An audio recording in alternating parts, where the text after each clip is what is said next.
So you're going to draw along with me on this perspective drawing practice assignment. And I wanted to make my own video so that I can share some of the thinking that is important to me. You need a new page in your sketchbook. You need a ruler, and you need a good pencil that has an eraser. In perspective, there's a fair amount of erasing, so you may want to keep in mind to draw lightly while you work. We always start out by establishing your eye level in the picture, and a lot of times I see demos and they'll tell you to put the horizon right across the middle. I want to suggest that you go about 1/3 down your paper when you draw the horizon all the way across. It's never really a good idea for a composition to be split exactly in half. So the line of the horizon represents your eye level, and out towards each end is where you want to mark your two vanishing points. As far apart as possible usually gives you the best results when you draw. So we're thinking about some boxes from different points of view. And when we work with two vanishing points, we are always starting with the corner that sticks out towards us. So if you would begin with getting your ruler nice and straight up and down vertical and making a corner line that's 2 or 3 inches tall and well below the horizon down towards the bottom of your page. So if this is the corner, I'm going to see the left side going away from me into the distance this way. I want to line up the end of the vertical line with my vanishing point and draw a perspective line going back. And then I want to do the same from the bottom of my vertical line, always making sure I'm paying attention to where my ruler is, because getting those angles is the key to the illusion. So the left wall going to the left point, and then the right wall going to the right point.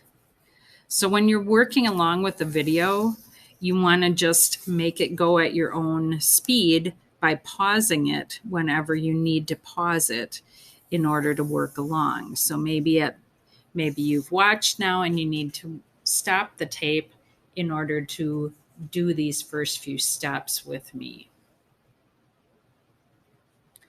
So right now, you maybe can't even tell if this is sticking out or if it's going away. It's kind of confusing. The idea of the vanishing point is that if this form went on forever into the distance, eventually it would seem to disappear. It would get so small.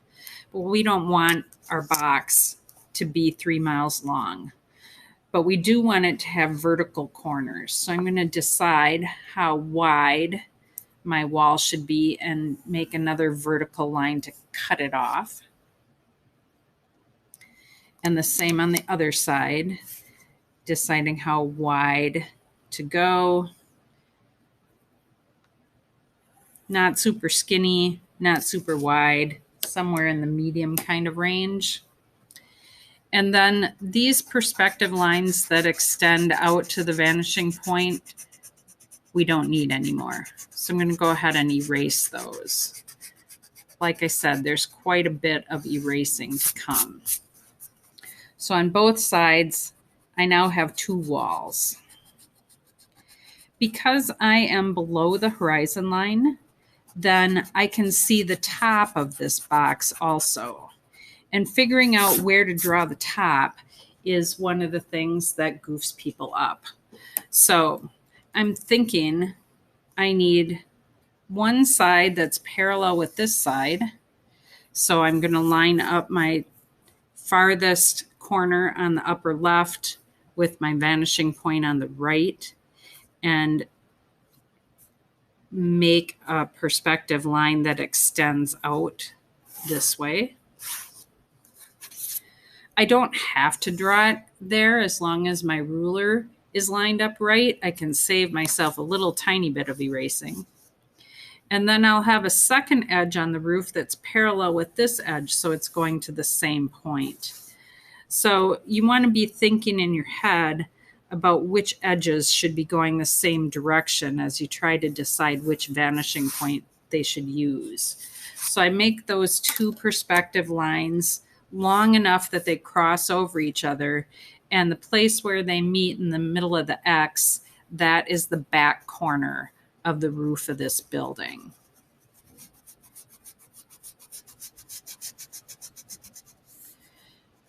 So I take away the lines that are extra long that I don't need. I did call it a building. Right now it's still just a box. We want to see what happens differently if we place it up higher so that the corner line crosses the horizon next. So go ahead and add a second vertical line. Comparing your ruler against the edge of your paper, trying to be parallel with the edge, is a good way to check yourself for being truly vertical. So I left a little space in here. One of the rules of perspective is that things tend to get higher as they get farther away. So I want to be sure that the bottom of my new form is higher than the back of this one. That shows that it's back farther in space. So now same steps. I'm going to take both ends of my vertical line and connect them to both vanishing points. So making sure my ruler's got the right angles. Right wall going off to the right. Left wall going off to the left. Now, you might end up with some overlapping occurring like I'm going to have. I don't ever want to draw over the top of something in the foreground. When I bump into this first box, that's the end of my line there. So, like I said, it's real step by step. First the corner line, then the perspective lines going each way. Then we're going to decide how wide this box should be and put in a cutoff. Here where I'm creating my overlapping, I just don't want to make this second shape line right up with the corner of the first shape. I want to have a clear difference between these two boxes. So I'm going to make sure I'm over a ways and stop when I bump into this one. And then cleaning up with my erasing, making sure that I take away all the lines I don't need.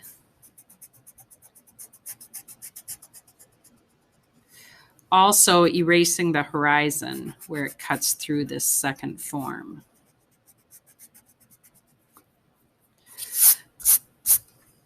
So I'd like you to end up with at least 3 boxes. So if you add the third one on your own somewhere over here to the right, one of the things that could happen is that they could be in a row and touching each other.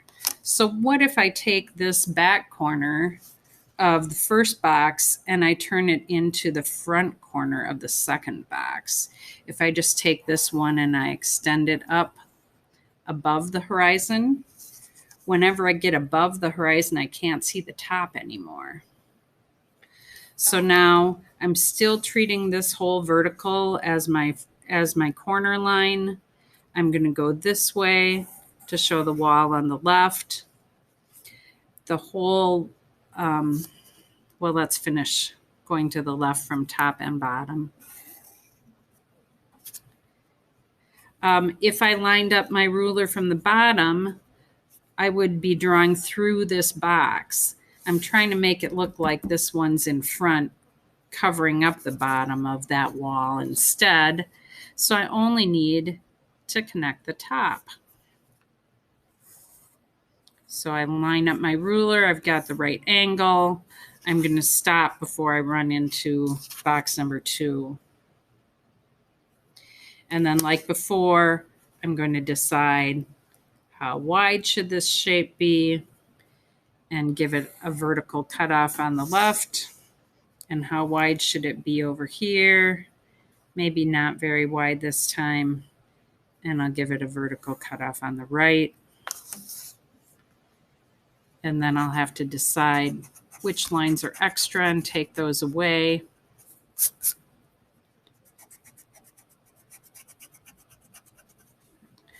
So we're going to be adding to this drawing in stages.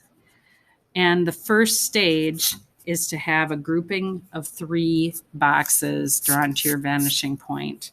So I got to get rid of my horizon yet in one more spot. And then I would want you to stop there in order to submit this first stage. So good job, and know that we're going to continue to work on this.